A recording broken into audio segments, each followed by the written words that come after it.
સમાજમાં અત્યારે એક રોગ હાલે છે. આમ તો એ શરીરને નુકસાન નથી કરતો એટલે કાંઈ વાંધો નહીં. એ રોગ શું છે એ તમને કહું. અટાણે ઘણાઈને એવી ટેવ પડી ગઈ છે, કોઈ જાહેર કાર્યક્રમમાં ગયા હોય કે કોઈ જગ્યાએ ફરવા ગયા હોય એટલે ત્યાં એ જે ઘટના સામે બને છે એનો વિડીયો ઉતારવાનું ચાલુ કરે. અડધી અડધી કલાક ફોન હેઠા ન મૂકે. હવે ડિજિટલ ક્રિએટર હોય કે એમાંથી પૈસા મળતા હોય તો વાંધો નહીં, જેનાથી કોઈ ફાયદો નથી એવા લોકો આ ચાલુ કરે, જાણે કોકને બતાવવા ગયા હોય.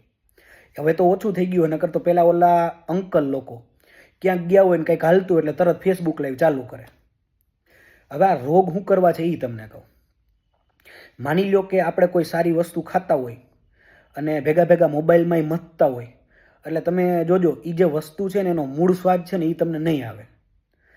જેમ કે ઘણીવાર આપણે શરદી થઈ હોય કે કોઈ રોગ થયો હોય, કંઈ તાવ બાવ આવ્યો હોય અને આપણે કોઈ વસ્તુ ખાઈને તો એનો સ્વાદ ન આવે, કારણ કે રોગ છે. એમ આ એક રોગ જ છે. હવે તમે ગંગાના કિનારે ગયા છો, ત્યાં સંધ્યા આરતી હાલે છે, તો એ વખતે તમે એને ફીલ કરો, એ વખતે એનર્જી છે, ઉર્જા છે એને ફીલ કરો. એ વખતનું વાતાવરણ છે, માહોલ છે, એને તમે મનમાં અંતરમાં ઉતારો.